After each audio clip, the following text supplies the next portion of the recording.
I've lived in New Jersey my entire life, and I know lots of interesting people: artists, musicians, actors, business owners, and politicians. So my goal is to introduce some of the most interesting people who have ties to New Jersey. Either they live here, they work here, they went to school here, whatever tie I can think of. Many of these people are not well known even in New Jersey, but I'm going to change that because I'm Lucille Losapio, and this is the best of Not So Famous in New Jersey. Hey listeners, you may have noticed a slight change because I'm not just focusing on the arts anymore, but anybody that's interesting in New Jersey. And now I'm going to have a new podcast once a month, and then once a month you'll hear some of the best of my previous interviews. So stay tuned and subscribe. My next guest is Tony Cimorosi, a longtime friend of mine and Gary's. I first met him when he was a client of Gary's now defunct recording studio. I love to tease Tony about taking bass solos, but in reality, Tony is a very talented bass guitarist, and he also plays the upright bass. He's played all over the world with so many musicians that I could never name all of them. Tony has taught music and composition at multiple colleges in the New York tri-state area. And in addition to that, he owns a recording company and for many years owned a video company as well. Tony has lived in New Jersey for most of his career of over 30 years, and I'm so glad to have him as my guest today. Hi, Tony. Hello, Lucille. It's great to see you again. Let's jump right in here. You are a very accomplished player of both the bass guitar and the upright bass. You have several CDs. You've played with an incredible array of artists, including Randy Brecker and Jeremy Wall of Spyro Gyra. You have studied with some of the top players in the world, and you've traveled worldwide playing everything from jazz to world beat to R&B to rock.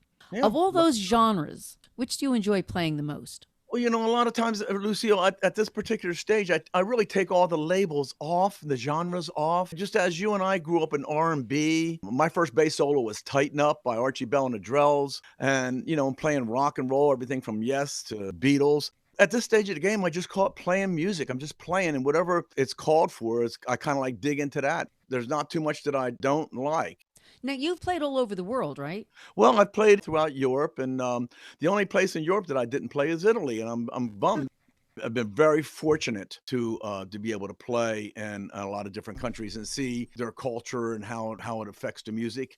And Lucille, I must add that it really says a lot about where the music that they love the most comes from. It comes from here. They love jazz, and they're so attentive.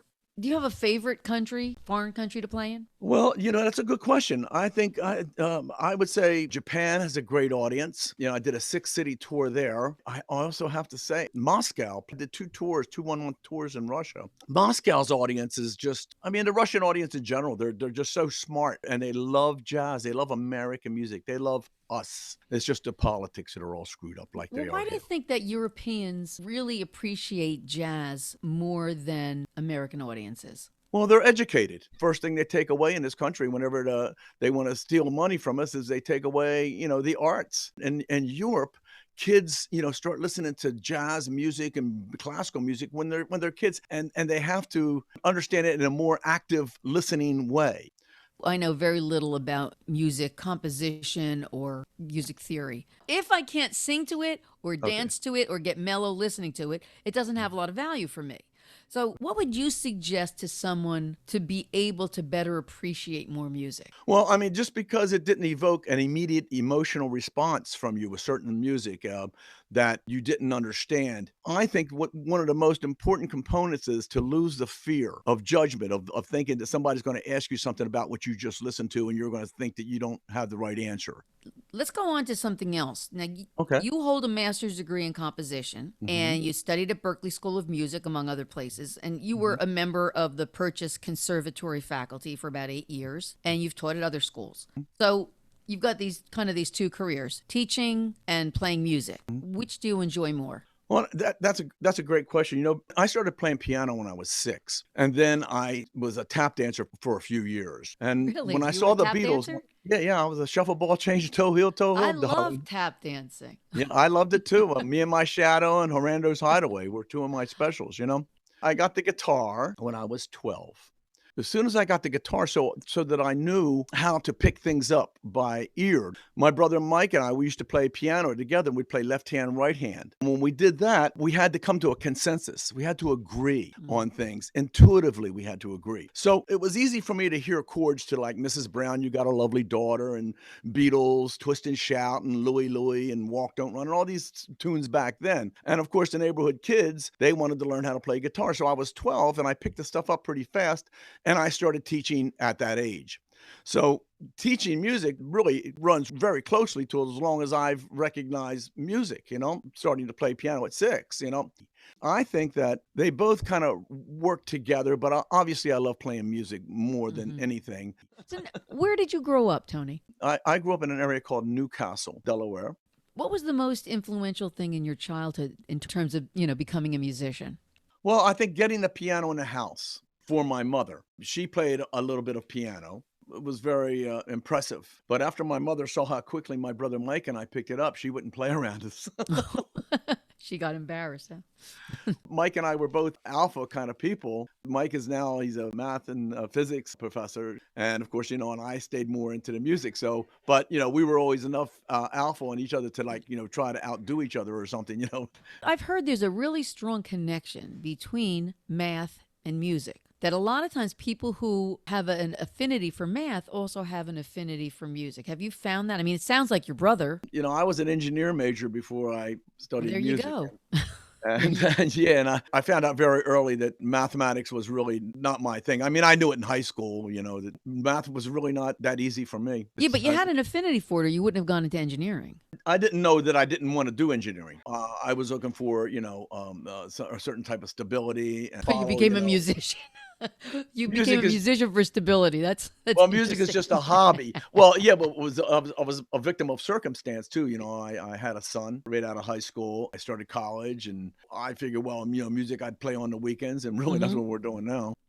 You've done a lot of gigs. I mean, you've played an incredible number of gigs. But is there a gig that you've always wanted, but you've never gotten a chance to do? That's an interesting question. I've had some opportunities. Living in New York City over a decade, and then in the New York metropolitan area for 35 years, I was very fortunate to play with some great musicians. And at one time, I had an opportunity. I was playing with the violinist, Michael Urbaniak. He was doing a record called Manhattan Man.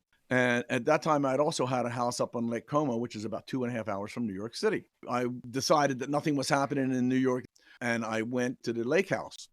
As soon as I got there, Michael calls and says, "Hey, Tony, I want you to come back. I have a recording with Herbie Hancock coming over." Oh. And I said, "Look, Mike, I just got here and I didn't go back." So that would be one that So you never got a chance to play with Herbie Hancock? I never got a chance to play with Herbie. Now, if you knew that this was the last year of your life, how would you want to spend it? With people that I love, playing music, some traveling. I like traveling. Do you think it's more important to be well known as a musician or to be well liked? Oh, hey, listen, I mean, I'd rather be well liked than well known. I mean, you come across a few of them, you say, "I never want to be in his shoes," I'm sure there are a few musicians that you play with that you have pretty negative views on. I'm not going to ask you to talk about them. Well, you can if you want to without using names. A negative, well, post that again? Musicians that you've played with that are just total assholes. Oh, no, I would never answer that question. No names. I'm not saying names, but some things that they may have done that made you consider them as total jerks. Well, like not paying you for a gig, all the challenges and things. I just kind of, back in that day, let's say, because that hasn't happened to me in decades. When something would happen, it would be, opportunists, those types of people. Yeah, and these types of people, Oh, yeah. And so, I mean, I think that you and I could both fill in the same blanks as something like this.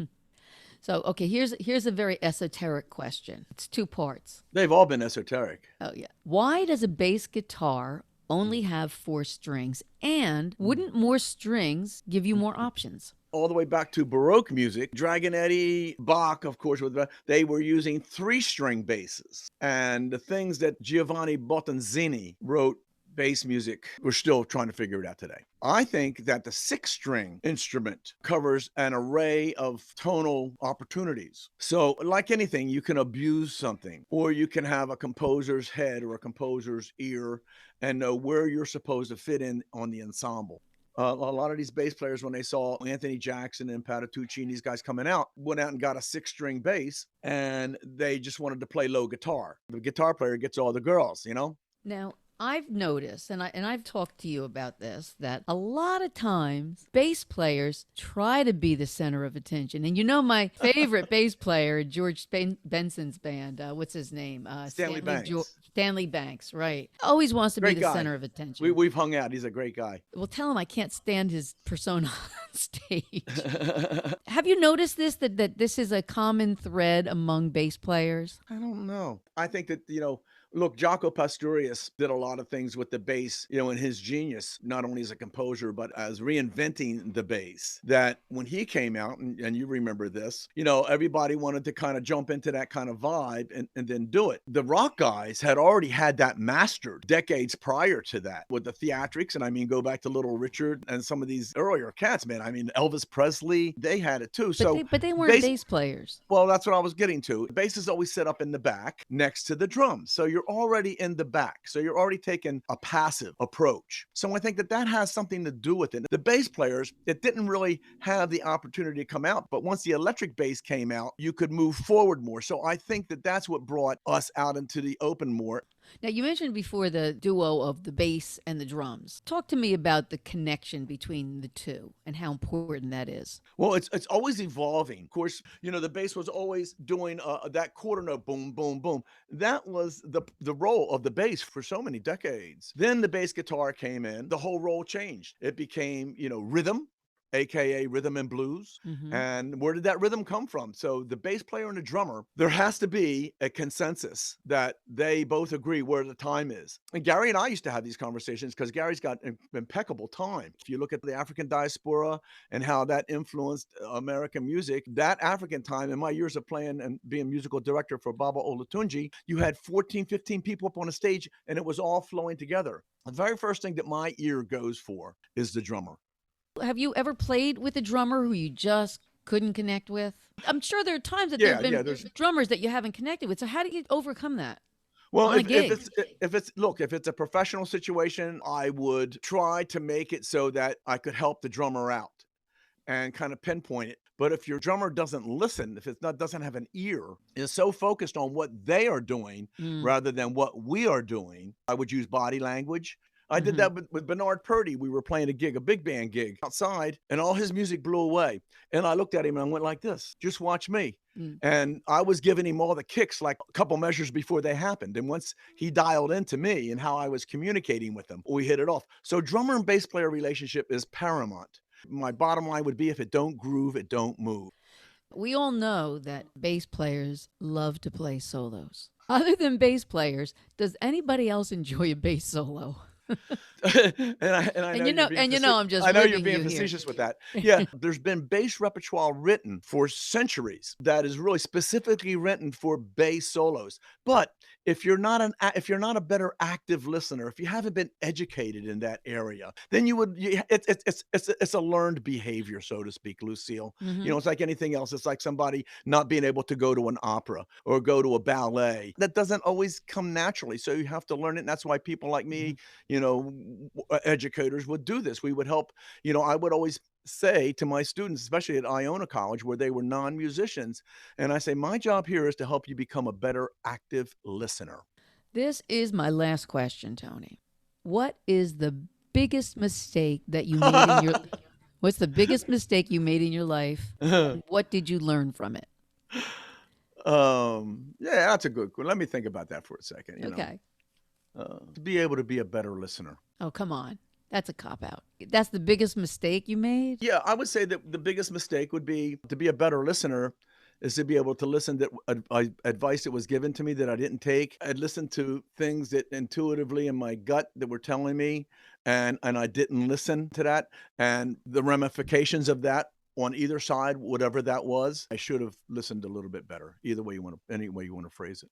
Okay, I'll let you get away with that. I think you might have some mistakes in the back of your head that you're holding back on, but that's okay. So now you're saying no, you're holding back, and I'm not. I'm really being honest that because the question covers so much ground that you ask, the bottom line is that, those choices that I made, and because I didn't listen, I either didn't listen to my gut or I didn't listen to somebody giving me some advice. All right, I'll let that stand. Okay. Well, Tony, thank you so much for making the time. Oh, Lucille, it's always great to see you, and Yes. it's been way too long. Yes, And we'll get together soon. Where else can you hear scintillating conversations with interesting people with ties to New Jersey except for here? You can't, and that's why you should subscribe and listen to every episode. And from now on, you'll be able to listen to Not So Famous in New Jersey every 2 weeks. Every 2 weeks on Tuesday, I'll be posting either a brand new interview or one of my best of series. Stay tuned. I'm Lucille Osapio, and this is the best of Not So Famous in New Jersey.